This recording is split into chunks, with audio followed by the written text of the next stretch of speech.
Here we are, folks. It is December. We are heading into the home stretch of 2024, good, bad, and ugly that it is. And we need some healing. So I figured, why not get some special healing from nurses? Yes, we're looking at films with the word nurse in the title in our month of Oh Nurse. We have a wide variety of nurse films this month. No, not those kind. Don't go. You go to your dad's drawer for those kind. Anyway, to suggest a few of those. He wouldn't. I know a couple. I grew up in the 80s. Anyway, this one comes close though. Yeah. Oh yeah, you want a sleazy nurse movie?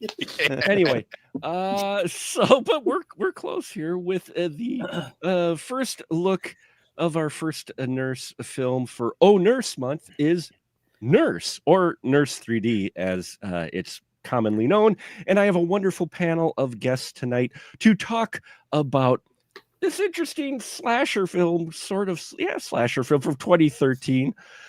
First off, he is back with us. Who more appropriate to talk about a horror film than the horror miser himself? Monty G is with us. Monty, how you doing, sir? Yes. As always, horror rules. Horror rules, and you do too, sir. It's so glad to have you with us. And then he is with us, the man, myth, legend himself, Mr. Joe Randazzo is here. Hey, Joe. Hey, everyone. And the guy who keeps coming back for more and questions my taste in films occasionally is none other than my right-hand man, Mr. Ian Simmons. How you doing, Ian? Occasionally. No, I'm doing great. Thanks. Every damn week. So yes, tonight we are looking at Nurse. And Joe, why don't you give us a synopsis of Nurse 3D? All right. So we start with Nurse Abigail, who's our nurse of the month, at a big Manhattan hospital where Judd Nelson is a doctor who likes fucking all the cute nurses, and there's a lot of them in this one. She reveals herself immediately as this sort of Avenger who seduces and murders philandering men. There's a new young nurse that she's mentoring, and she gets the hots for her. They go out. She gets her drunk, or actually roofies her. We find out later on. I mean, this is a spoiler room. Roofies her and takes pictures of her having sex with another man, and they're having their fun, and doesn't like it when this new nurse is not exactly receptive to her coming on to her, and her wanting to be more than friends. And eventually there's a lot of gaslighting going on. There's her murdering the new nurse's cheater stepfather after seducing him. It's a lot of that. It's a lot of rinse and repeat. She seduces people, murders them. In the meantime, she's making this new young nurse's life a living hell. I think that's probably the best synopsis I could come up with. Pretty much, yeah. That fits. So it's trash, but man, this is the kind of trash I like. The thing is, it wears its trash on its sleeve. Yeah, it's like, I mean, we're for the most part, it's 2013, and I remember when this film came out, it got a buzz for a while for the trashiness that it was, and this one got a wider, actually got a bit of a wide release, got played on a number of screens. It was also, very big on home video, mostly for a salacious content, and I imagine it's blatant exploitation elements in it, but I remember it getting a huge amount of buzz. I just never got around to really watching it. This was my first time watching it, but so Joel, you kind of showed your hand there. Did you enjoy this film? I did. I mean, at first I was like, God, this acting is terrible. Dear God, but I just, there's a charm to a movie that'll just wear its trash on its sleeve like that. And when you and I first met at that film festival in Wisconsin, we sat there. We were talking because I was there with Lloyd, and he was showing Shakespeare's Shitstorm. Mm-hmm. So we were talking a little bit about Shakespeare. We were talking, and then we somehow ended up talking about Fred Olen Ray movies. Yeah. And then we would circle back around, and all of a sudden, you and I and Lloyd are sitting there talking about Stan Laurel, and like we would just kind of like rotate in this way. And I'm like, I'm the kind of guy that if you give me a good sleazy movie, I like it. And this probably for me ranks up there with The Maniac from 1934. It's just the pure sleazy enjoyment of it. For the movies that we watched here, it's what I it's what I like when I want a good trashy sleazy slasher movie. Yeah, yeah, exactly. Monty, what about you when you first saw this? Was this your first viewing, or did you? No, See I had seen it probably about a year after it came out because I remember the buzz, and I never heard of what's her name, Per de la Herla. I think that's what her name is. How you pronounce her name? Yeah. Or Paz de la Herla before. I've never heard of her before. I never saw her in any of the movies that she's been into before. But she does what she does. She's an attractive woman. Mainly you want to see her naked because she's basically naked throughout the most part of the movie. And it's like I said, to me, she was okay as what the role that she was given. Like I never saw it before, but it was okay. It kind of reminded me of a kind of an up to date Maniac film about the excessive violence. Yeah, that's the thing is watching it, because this was my first time watching a lot of people, the way they had talked about it, I was expecting far more violence than actually what we got in the film. I mean, it's there, but not nearly to what the extent of what some of the hype had played it up to. Yeah. But that's because, I mean, all of us have watched a lot of horror and a lot of extreme horror and a lot of gory horror. So, maybe for a more mainstream audience, it was a little bit much more I think the nudity and the sexuality of this film than the actual violence of the film is what got a lot of people talking. But for me, I was expecting a little bit more brutal kills in here. I mean, it does in this third act. The third act just goes like insane, like holy okay, we're not they took the brakes off then. They're just like, yeah, here you go at it. But yeah, I was I was expecting more violence throughout the film than just in the third act. Ian, what'd you think of this film? Very uneven, and I think if it weren't for that third act, I probably would have just written it off completely. Because I feel like I don't know who these filmmakers are. I didn't know who Paz de la Huerta was, except she was in one of my favorite movies, but I haven't seen it in 15 years, and that was Enter the Void by Gaspar Noé. I don't know what she was in that, but she's terrible. I put it.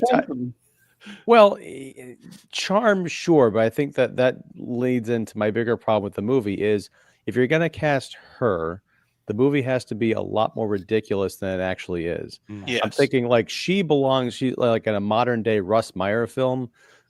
She would have fit right in with like the Pussycat Gang or something like that.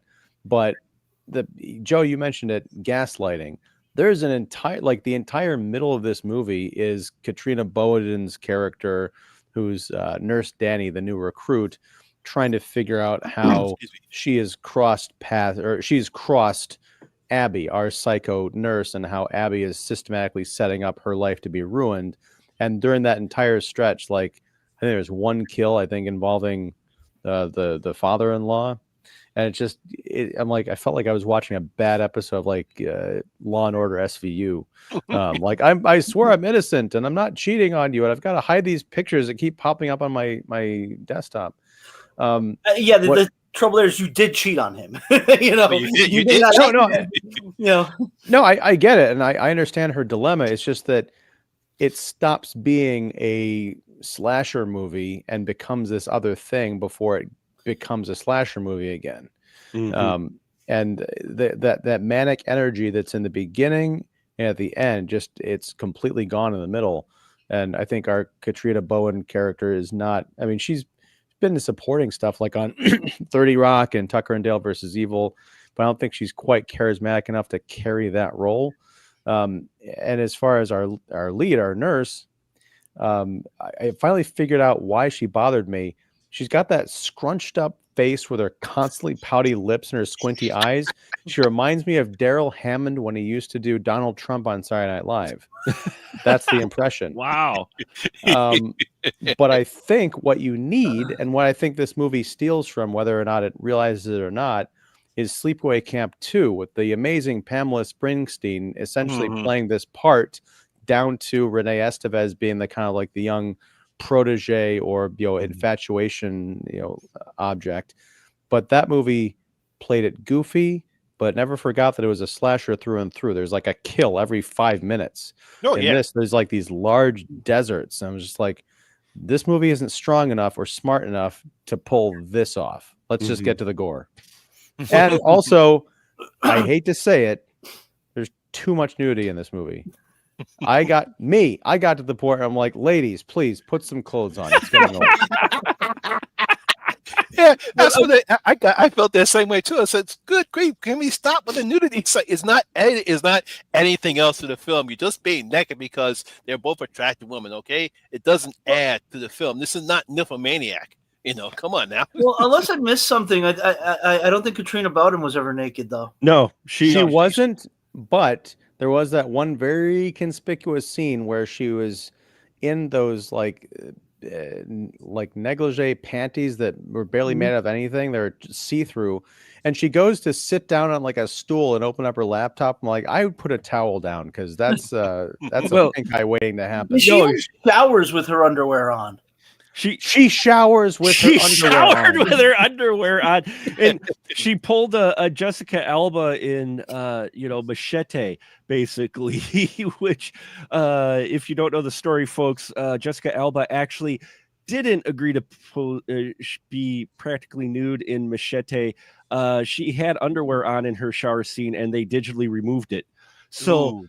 There's a whole story with that. But in here, she was reminded me a bit of Jessica Alba from that, though. I'm like, oh, okay. I mean, okay, I guess, Roger Corman rule number 1: if you got a nude scene, you have her shoot it first. That's Roger Corman's rule number 1. You shoot the nude scene first. There's also one other issue that I have screenplay wise.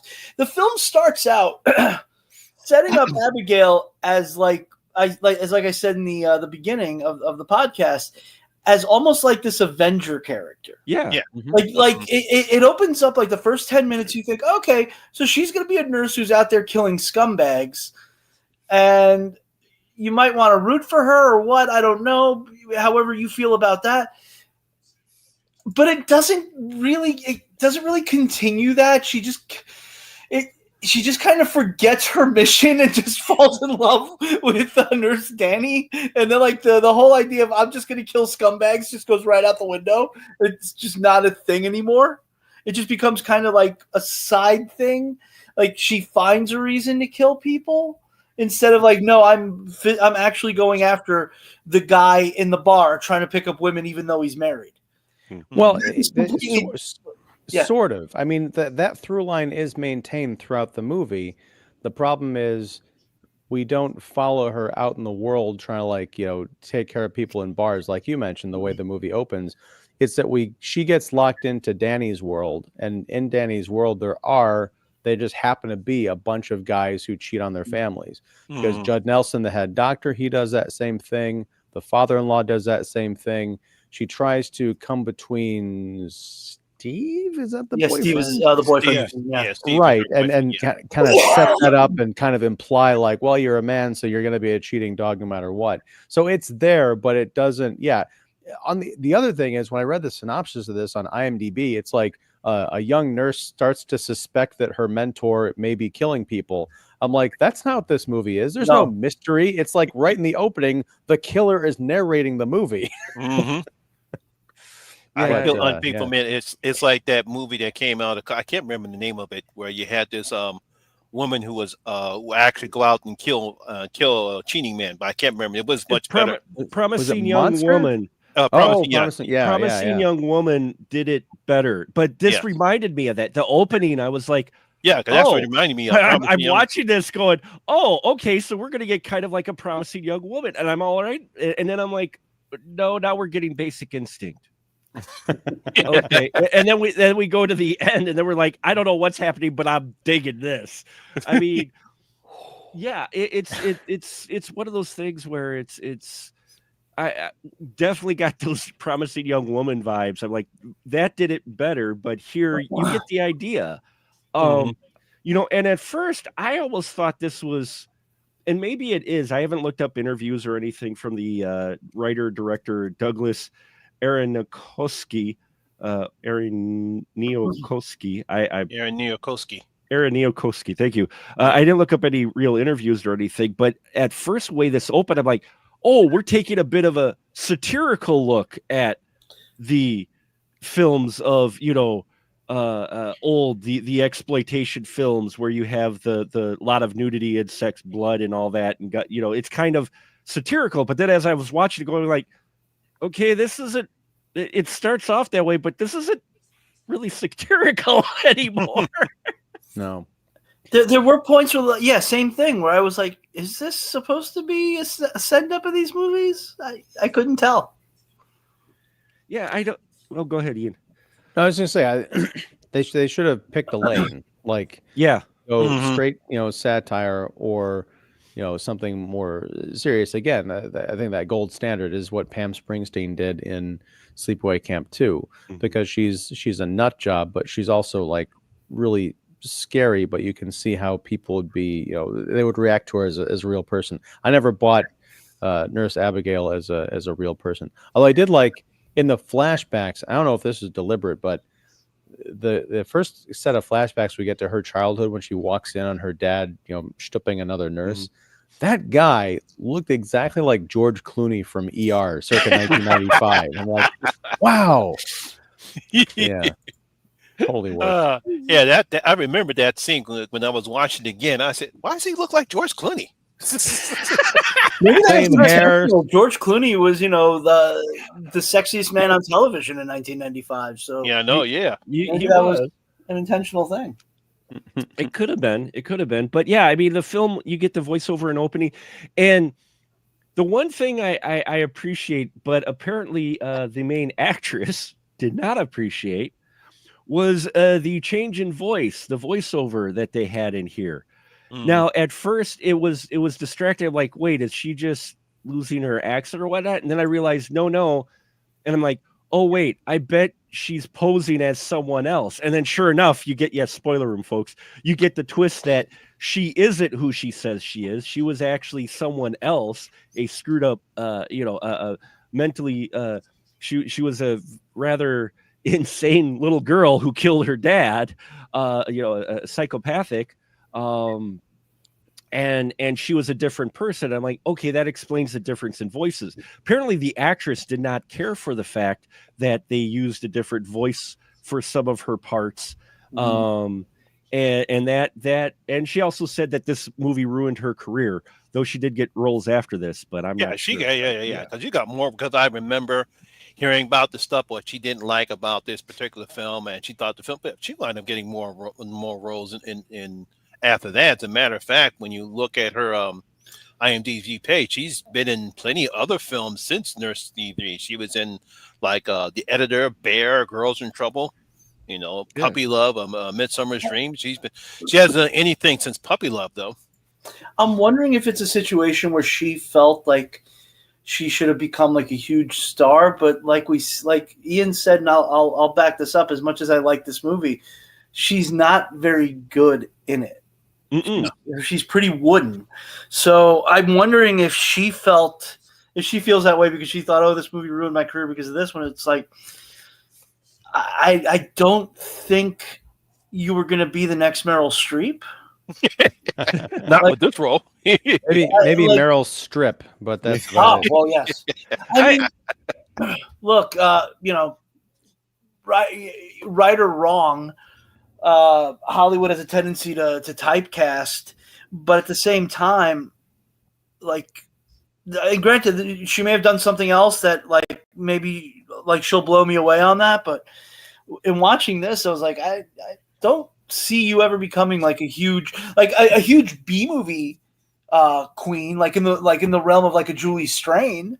But Yeah. I can't see you becoming like a major mainstream actress. No, and I don't know if that has to do with director or her just her performance and her, her approach or her talent at all with it, because there has been proven that if you do have a bad director, sometimes even the best actress comes off really bad. So she may have needed a different director for her to put in a better performance than what appears on screen, is what I think maybe it was with this, because Katrina Bowden does fine. Oh yeah, she's good. Yeah, I thought Katrina Bowden does very well in this. And even Judd Nelson, you kind of forget that it's Judd Nelson in this. I'm like, wow, it's like, oh wait, no, that's Don't You Forget About Me guy, and he's look at the sleeves. That moment where he goes behind Christina Bodwin and he walks past her. There's nothing behind him. There's no reason that he has to like drag his dick across her ass as he's passing her. Yeah. And it just makes your skin crawl. There's no reason he has to do it. They're not scrunched up in a little corner. And I love that they shot that wide so you could see that there is literally nothing there. There is no reason for him to be there. He could easily just walk around her. And I love that they shot that so wide that you could just see that, because it's so gross. And then I think the next time we see him is when the HR woman is walking by a window and suddenly hits up against the wall. Judd Nelson just banging this other nurse behind the window. Which, I mean, she's the head of HR. You'd think, if anything, that deserves like a knock on the door. I don't know. Shocked. I did one of my favorite parts in this movie was Niecy Nash as one of the other nurses, one of the senior nurses. I mean, we're introduced to her when she walks into a storage room and sees our lead heroine having sex with her boyfriend, and she's like, oh, okay, you guys got 5 minutes to finish up and you're back on shift. But later on, when Danny comes running into the hospital during the madcap climax, and she's like, have you seen Steve, her boyfriend, because she's trying to find him amidst all the chaos. And Niecy Nash is like, damn, girl, because like I could just imagine in her mind she's just running around the hospital like looking for her boyfriend's dick. It's fantastic because it just becomes her entire character the rest of the movie. Every time, your boyfriend's walking around the hospital now. I might go get me a piece of that if you don't come back quickly. and it's moments like that I overall enjoyed this film. I mean, for what it is, this is it's not short on entertainment. Let's put it that way. It's entertaining garbage, which is what I was hoping for. If you're not going to be a great movie, be a terrible movie that's entertaining. It's when you get in that middle that it's like, because we get the really good looking detective guy showing up as well, and I do mean good looking. This guy is like, I'm like, holy crap, beefcake man. Is he from a soap opera? He looks. I think he looks like. He's from a soap opera. He was on Soul Food. We talked about Detective Rogan. Played by Boris Kojo. I don't know how you pronounce his name. Kojo. But he's been in a lot of films. But if you want to say he's good looking, he's a good looking man. Yeah. And again, another great shot selection. This time involving him and involving the boyfriend. Is the first time that he talks to Danny in the hospital. Her Steve is with her, and you kind of see like he's towering over them, and he's just like this big, good-looking guy looking down on her, and then her boyfriend is slightly shorter than him to her left. And I'm like, oh my god, the framing of this is perfect. You want to talk about perfect framing? There's a shot, and I think I might have seen something similar to it, maybe in Requiem for a Dream, but there's that shot where the nurse is administering one of those drugs. I can't remember which scene it is. There's a lot of needles in this movie, but we actually see inside the needle. It's like a black screen with like the circle and like just bubbles coming out. It was so cool and almost like cosmic. I'm like, I haven't seen this quite this way before. What is that doing in this movie? I don't know. Well, I think that's what appealed to me, because I'm like, visually and technically shot competently by a lot. I mean, there's a lot of interesting and creative things that they do here, and this is, if anybody wants an example of why many of us watch B films a lot, and why some of them we watch over again, it's when they have this high production value. I mean, this is like a Hollywood quality look to it. This isn't like a low budget. They don't go low budget with a lot of stuff on here. High budgeted look and lighting and everything with it. But it's trash. It's sleazy trash, but it's so well done. Like Al Adamson with a budget. Yeah. It cost $10 million. Yeah. Yeah, I mean, that's, for a film like this, that's impressive. But yeah, there's a lot of wide and medium shots. We don't just get a lot of close-up shots, so they don't have to avoid lighting too much. You know, the sets that they have are actually wide sets and location sets, you know. There's a couple of stunts in here. There's one in particular when Abby decides to go after Danny's father-in-law, the sleazoid, who's also a psychiatrist, and she becomes his patient, and then lures him in a car in this great sequence where she drugs him and then lets the car just go into traffic and get smashed. I'm like, oh shit, that's a real truck hitting the car. I'm like, that's a stunt. And then we get a quick cut of just him flying through the windshield. I'm like, and even that, I mean, like usually when you see it's him flying through the front windshield, he goes to the passenger window, and they get a nice close up, and it's like his mouth is kind of ripped, but not in a way that you'd expect. I mean, they really care about the thing that blew me away, and the one thing that will stick with me with this movie is in the climax when Abigail has gone completely crazy. It's just like murdering people in the hospital. She gets into a fight with Danny in the operating room with a bunch of doctors, and out of nowhere, this security guard comes flying in like a wrecking ball, takes Abby out over the gurney or the operating table, and there's a guy on the operating table. His body flops over onto the floor. And then, of course, she gets up and like stabs him through the eye with something else. But just that moment of impact, because he takes her out, and they're like, oh, and there's a body, now a corpse. But it was just so gleefully violent and sick. I know. I'm like, well, damn! I never saw this happen in a hospital before. well, and then go ahead.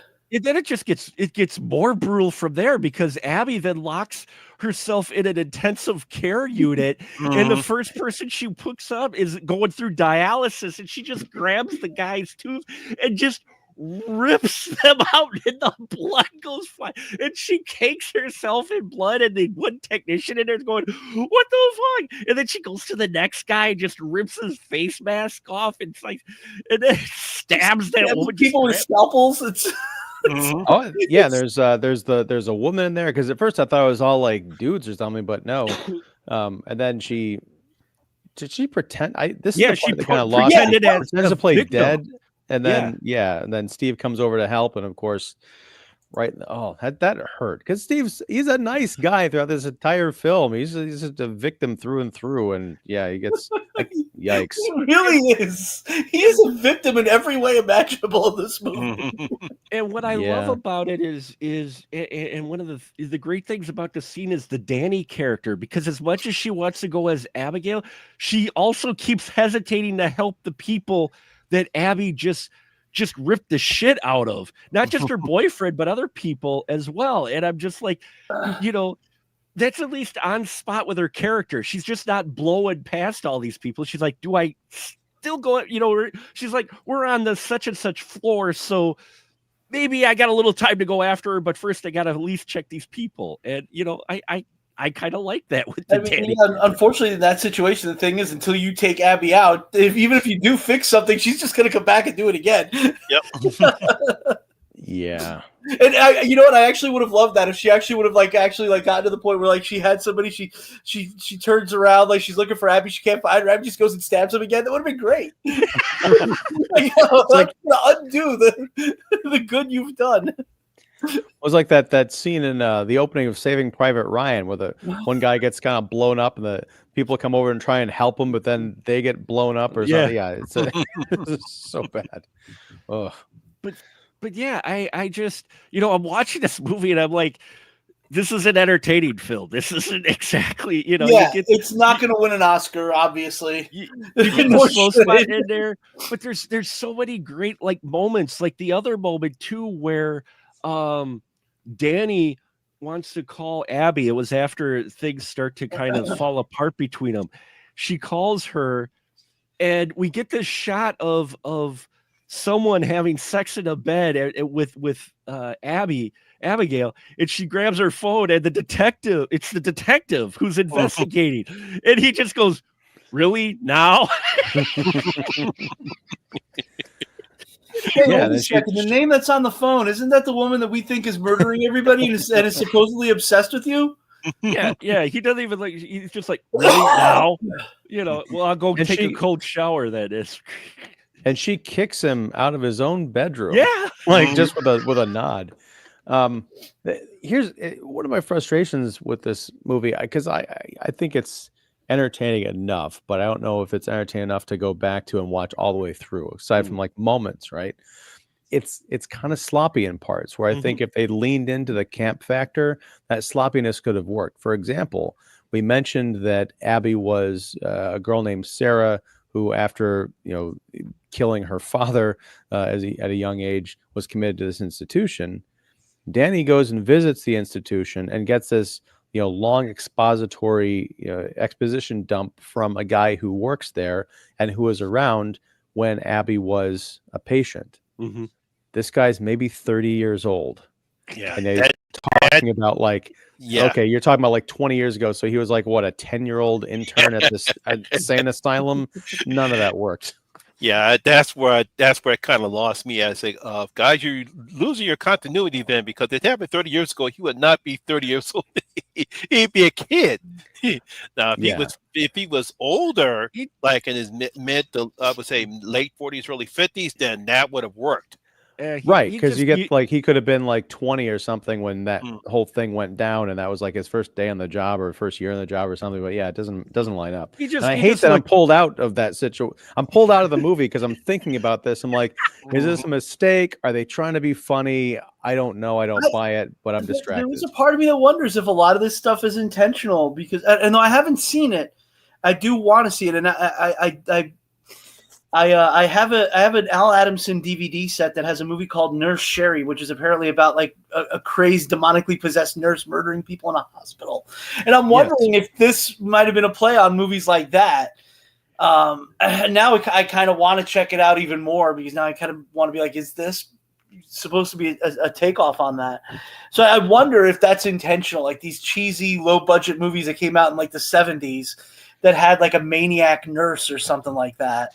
Yeah, but even this stuff doesn't make sense, but that's the fun of these things. Yeah, but even those movies, when you get the little exposition dump, it wasn't.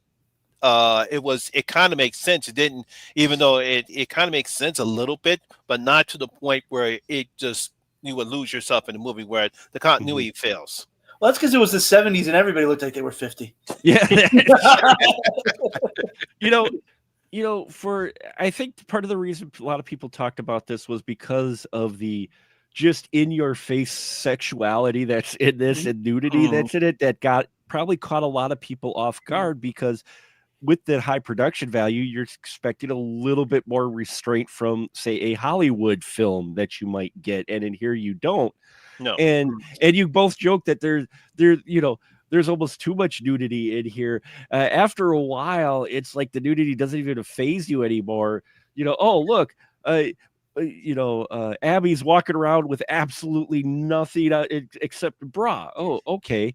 It's that scene, after a while, you're just like, okay, that's just her character.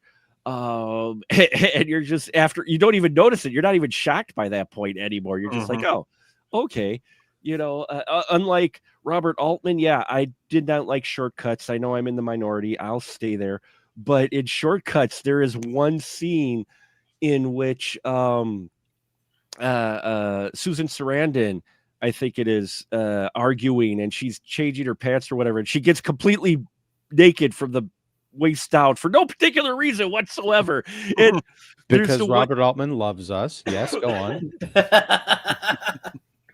And I'm like, okay. So in here, it just was a scene that reminded me when Abby gets out of bed. She has absolutely no bottoms on or whatever. Like, this kind of feels like that scene. Like, just like, yeah, this just chill around my house. Okay. And it's one of those things. What's funny is, and I think it's interesting how they handle the nudity in this, because in a trashy film like this, nudity would be handled maybe in a little bit more sensual way, and it's not really in here outside of the love scene with our heroine and her boyfriend in the medicine room outside of Danny and her boyfriend. That one scene, the rest of this isn't really handled like sensually at all, or like softly. You know what I'm talking about. 11 p.m. Cinemax. It's not handled like that. There's nudity in here, but it's just bare. I don't know, in the light or however you want to describe it, but it's just kind of like there is a device, but it's not done for. It doesn't feel like it's done there for like actual titillation, for lack of a better. For any reason whatsoever, except they look good naked. Yeah, that's what it's gotta be. It's gotta be. It's like, that's my whole thing about it. She's an attractive woman, so she looks good naked. Okay, all right, fine, all right. Yeah, I feel like that's the impetus for them being naked in this movie.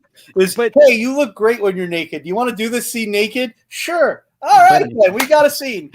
I honestly think, though, it becomes part of the Abby character. It's not necessarily her nudity for just the audience. It's because she's nude because it catches other people off guard, and it either distracts them in the film, with her sexuality, so they're not paying attention to what she might actually be doing or saying, and she uses that to her advantage throughout this entire film. I mean, that's how she gets the father-in-law. She gets the father-in-law because she literally tells him, "I'm addicted to men," and then she just shows up and she goes, "Yeah, I'm really feeling my addiction right now," knowing what type of guy he is. Like, oh, okay. And she literally bends over to like sign a paper, like her ass right in his face. So yeah, and she does it in the opposite way with her neighbor. Right. She withholds from him to get him to want to do things for her, and then in the end, when the cop figures the whole thing out, and he's confronting her, she sees him coming out the door, and she's like, "No, please don't take my money. Just take my money and leave me alone, Mr. Robber. Don't kill me." And he comes out with a bat and smashes the cop in the head, and she seduces him into hiding the body. Yeah. Instead of calling the police. I love that he's just like, "Yeah, I can take care of this." And he starts dragging the body. I'm like, what are you going to do? Yeah, you're in an alley in Manhattan. Where are you going to go with this body? He did establish that he was a corpse transporter for scientific study. So he knew how to get rid of it. That's true. He could just strip the corpse and he could Birkin hair that shit. Take it down and just get it chopped up by a medical student. Oh yeah. Before anybody, you're right. That's why he said he could get rid of it. Like, oh, okay. And I did love how they brought it around too, because we get this again. This is where I thought for sure we had to be going for satire, because when the new HR person shows up, she's just overly happy, giving people smiley faces, putting smiley face on the guy's catheter bag. I'm like, oh, okay, we're back now to this being satirical. What I love, though, she's in the phone directory as smiley face bitch. Yeah.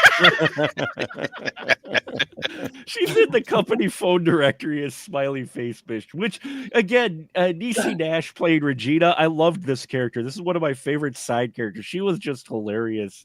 Oh yeah, Niecy Nash is always good. But she's playing it up. But yeah, when the HR person shows up, Abby kind of puts on the charm a little bit, and she asks for an extra sheet of smiley face stickers. And then it comes back around later on when Abby has, spoiler room, gets away with, this, and she escapes. When she shows up for her new job on the West Coast, she shows up and she is the new HR person, and she has a smiley sticker. And I just kind of like that little element. I'm like, oh, where you don't have to say, where'd she get the smiley sticker from? And then you're like, oh, she's trying to be like the other HR person. And yeah, and she was never found, so we don't know where her body ended up. And so now, yeah, she's still alive and out there somewhere. Yep. Now she's on the West Coast. oh, that's right. They reported her. No, because she went on 2013 video, which I can tell you right now, folks, streaming in 2013 wasn't exactly that clear. But anyway, with the technology, though I did dig the retro windows, but her hitting delete to try to close that's not how you do that. I'm like, just grab the mouse and click all the X's. Why are you hitting? Anyway, the IT guy in me. But, you know, she gets the video of the HR person because Abby got her drunk. And then they cut off the camera and she calls 911. And then it turns out the HR person was fine. They didn't actually kill the HR person. Mm-hmm. So, And then she shows up again, and she's looking up Sarah, whatever the name right. is. It wasn't until she was looking up yeah. And that's, yeah, we don't, presumably she's dead somewhere, but we don't see the body. We don't know what's going on with her.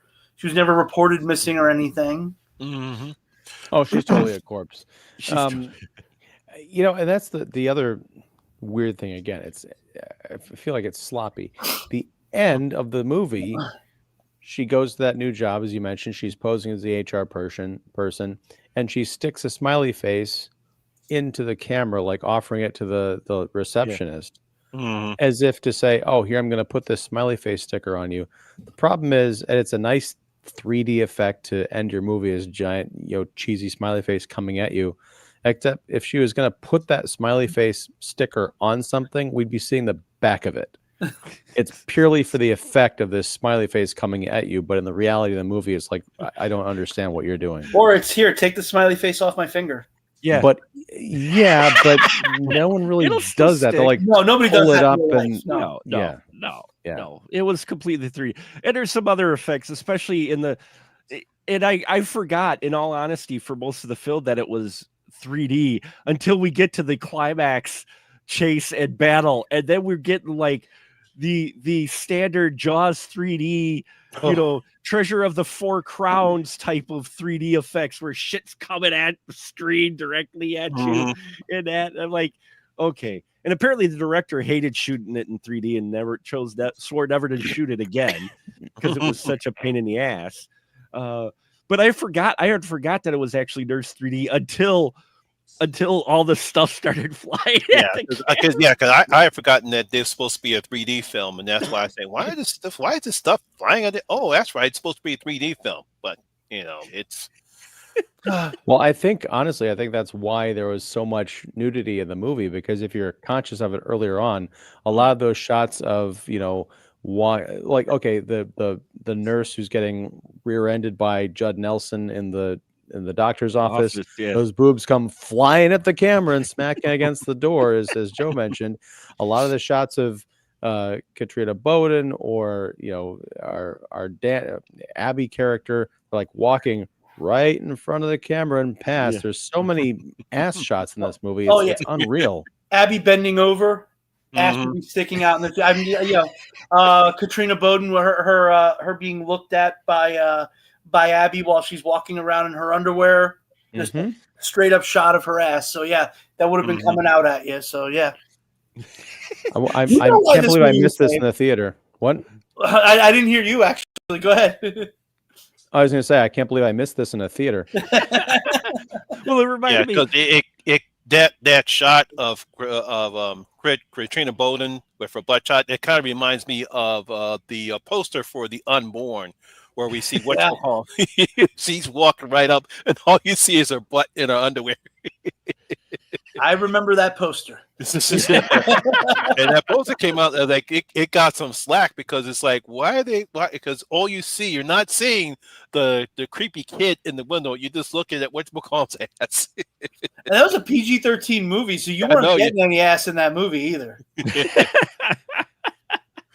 You get plenty of it here, though. There's male ass. You don't get full frontal guy, though. You get the girls, but not the guy. So they didn't get that bold with it. I was waiting, because the first kill that she does, I that is a disappointment. Not that I necessarily wanted to see it, but I can just imagine what it would have been. a giant member getting, sliced off and flying at the camera. That's where I thought it was going to, and it didn't. Especially with Judd Nelson, that his character. I did like that one line, Mr. Tiny and Mrs. Whiny, talking about his unhappy marriage. Well, that's the one thing is I do kind of wish I would have seen this in 3D, because the way they shoot the scene where she carves pig into his skin had to look really cool in 3D, because you could tell they gave it depth, and the way they shot it, that I'm just like, oh, that had to look good in 3D. Yeah. But yeah, I mean,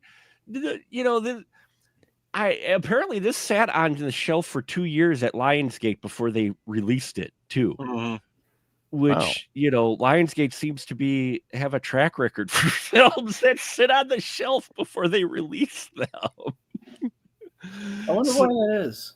I'm not sure. I didn't see why that was. I just looked up the little trivia bits, and apparently it sat on the shelf for 2 years with Lionsgate before then. Corbin Blue, who is a former child Disney star, was the one that eagerly leapt at the opportunity to be a film that required him to be nude. So he's like, yeah, all right, get that Disney stigma off of me, I guess. Who was that? Was that Steve? Yeah, I think that was that was Steve. Yeah. Because usually here, like going the other way with like the Disney Channel actresses wanting to, prove they're all grown up, like Spring Breakers from years ago. I think it's the same year as this, or just about. But yeah, it's interesting to hear the guys. That was definitely them trying to break out of their Disney mode. Oh yeah, I mean, we saw one earlier this year with Showgirls. Elizabeth Berkley trying to get out of the Saved by the Bell mode and going, "Hey, here I am, taking my clothes off." Hey, there's only one reason to watch Embrace with a Vampire, and that's us Who's the Boss fans. That's the only reason to watch. Because that story sucked. But that's not why you're watching Embrace with a Vampire. Or Different Strokes with Dana Plato. Yeah, or there was that one too. Talk about an exploitative title. yeah. I mean, so just saying that, which Little Bird may have said that we may or may not cover Spring Breakers at some point next year. I'm not going to say yes or no, but look at Ian. He's like, I may skip that week. not a fan of that one. Spring Break. I think I saw it, so. What's it? Oh, man. I'd rather watch Kids on a Loop than watch Spring Breakers. Man. Man. That's tough. I saw it once, and I get the reason why some of the girls did that movie, because they're trying to they're trying to do something different. But, when you've been playing nice characters all your life, and now all of a sudden you want to pretend that you're wild and you're kind of playing slutty roles, it's just not going to work. Not usually. You want to get gray area characters, then move into the wilder roles, maybe. Just to bring it around for our Nurse 3D, to make it more kind of relate to today. This movie represents the first time a movie produced by a major studio has been premiered day and date, a term for a release strategy in which the film opens in theaters and in home at the same time. So this was one of the first that used the term day and date, where the film was released on home video and on the big screen.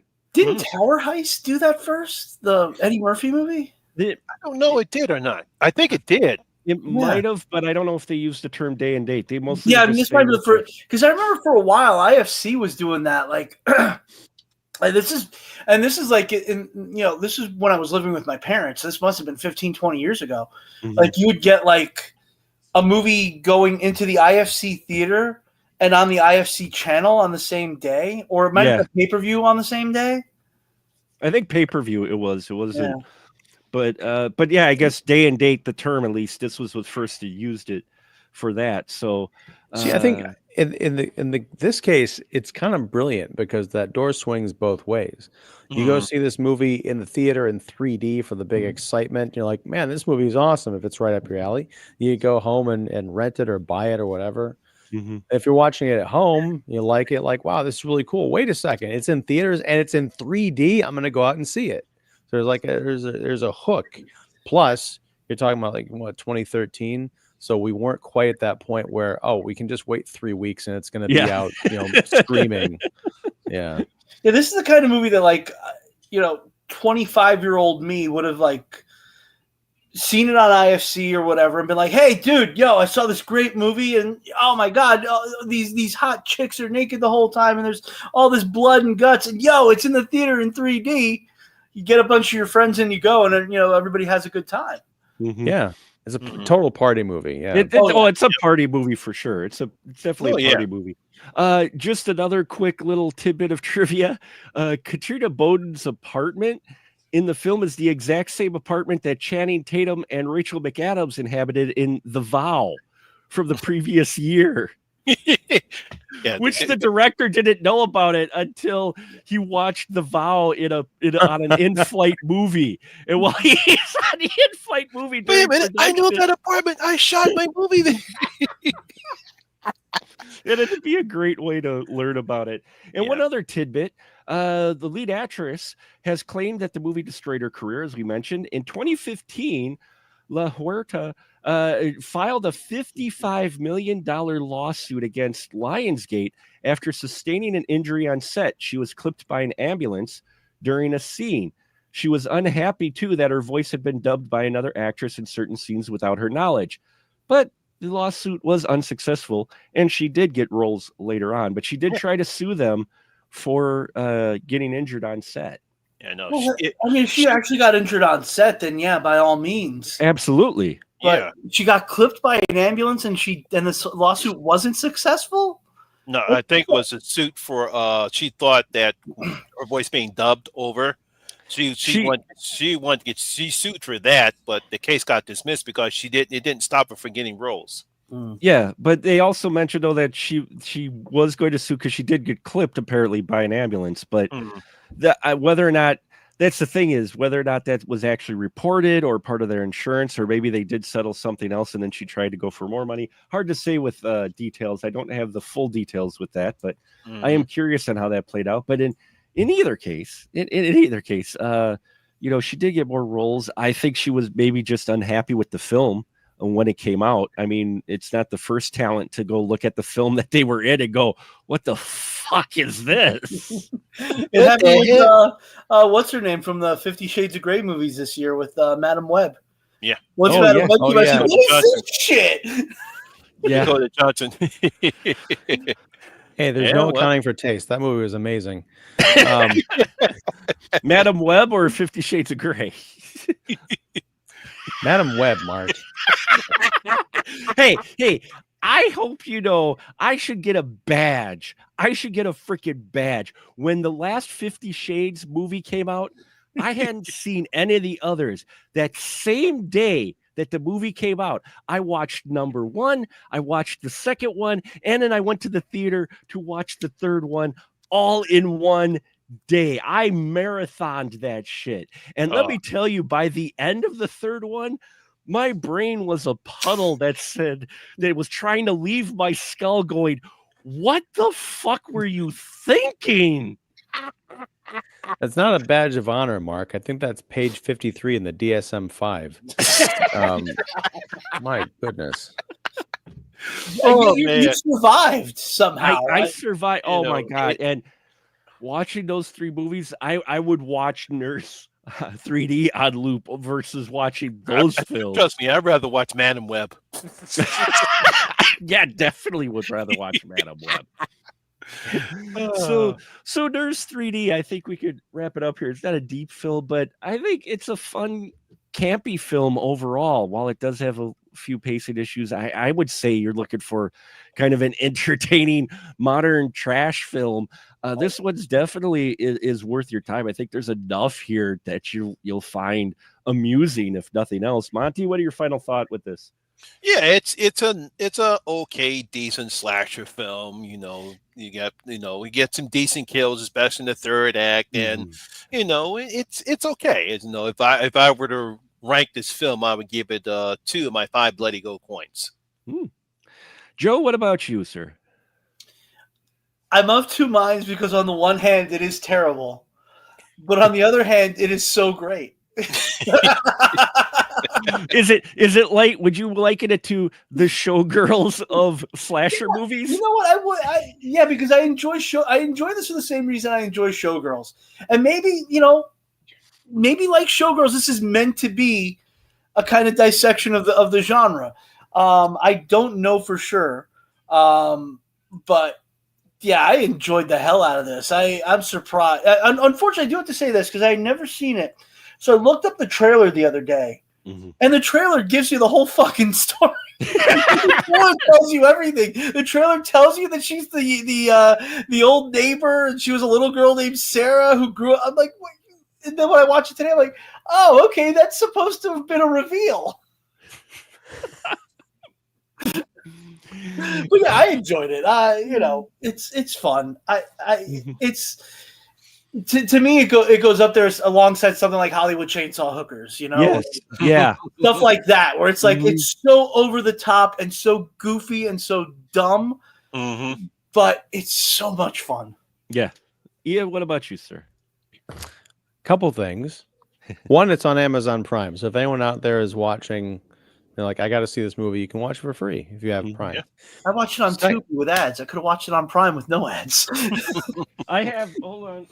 Oh, you have the Blu-ray, I'm sure. No, I have the DVD. So nice.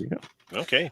The other thing that we forgot to mention, which kind of plays into the camp, although I don't know if it's just, again, if it's sloppy or genius, but especially in that third act and like leading right up to it, they keep doing that thing where Abby is like on a gurney or in a hallway or somewhere else, and someone turns around like, wait, she's gone. Like 5-6 times in the last 25 minutes of the movie. She's like fucking Batman all of a sudden. I was gonna say she's a ninja now. She completely Batman's that shit. Oh yeah. Nurse Ninja. Has that ever been a movie? That needs to be. It can be now. Yeah. Can you make that movie? Sure it can. But I gotta say, I had fun with it. Not as much as I would have liked to have had, because I think it kind of loses the plot for a while by indulging in too much plot for a while. But yes, particularly that climax when she locks herself in that ER and just starts murdering people. The wrecking ball security guard. It's all worth it. Great stuff. Thank you, Mark. You're welcome. Definitely not a movie that probably would be on Ian's radar normally, but so there you have it, folks. Nurse 3D.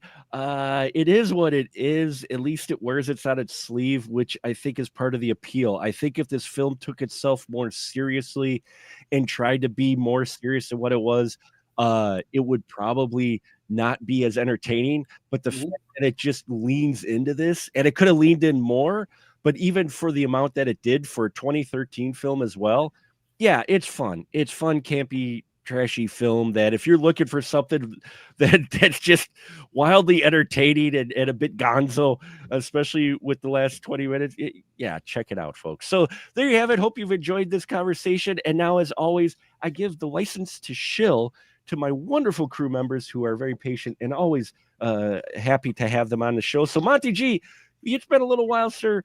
You're first, sir. The floor is yours. Yes. As I stated earlier in our pre-show, my review of Elevation is up on my channel. And then next Tuesday, when me and the rest of the Horror Hangout crew will talk about the best and worst of 2024. It's not over yet, dude. It's not over yet. Nosferatu coming. Yeah, I know. Yeah, but we're just going to get rid of that now. But yeah, Nosferatu is still coming up, so that's why I'm not going to do my top 10 best and worst until after I see Nosferatu. Oh, there you go. I have to include that on my list. Almost guaranteed. So, Joe, floor is yours. Literary license is on hiatus right now, so the only thing that I'm working on that you could see is The Last Drive-In and with Joe Bob Briggs. Next Friday night will be the Christmas special. It's going to be 2 Christmas-themed horror movies. I can't say what they are, but I'm sure Monday morning, like clockwork, Joe Bob will post the hints at what the movies are. Besides that, that's it. That's the only thing I really got to show right now. Ian, what you got? I'm Ian Simmons. I run Kicking the Seat, which you can find at kickseat.com and also right here on YouTube. This Wednesday night, we're doing a live stream of sort of my awards season roundup with a couple of oddball genre films, I guess if you could call them it, Honora and The Substance. So very excited to talk about those movies. And at some point, I may be recording a review of Moana 2 with my son. Yeah, I think that's about it. Otherwise, I'm here Monday nights talking movies with Mark and Joe and Monty and whoever else happens to hang out with us. I love it. Well, it's a spoiler room. You're never quite sure what crew members are going to show up, but we appreciate every single one of you. We appreciate the very few live viewers that we've had. Small but mighty is always my theme. We thank you all. We thank you all to our listeners out there. Hope you enjoy it. We've got 3 more nurse films. Now, if you're doing the week count, that means there's 1 left. So I'm 1 week left or 1 Monday left. I'm trying to decide what I'm going to do with it yet. We'll see what happens. It might be a year recap. We may do a surprise nurse film. Who knows? But you won't know unless you subscribe, like, and all that bells and whistles here, either on YouTube or on any one of the podcast channels that we are out there. So thank you, folks. And until next time, we'll just say a good night, everyone. Peace. Good night. Good night.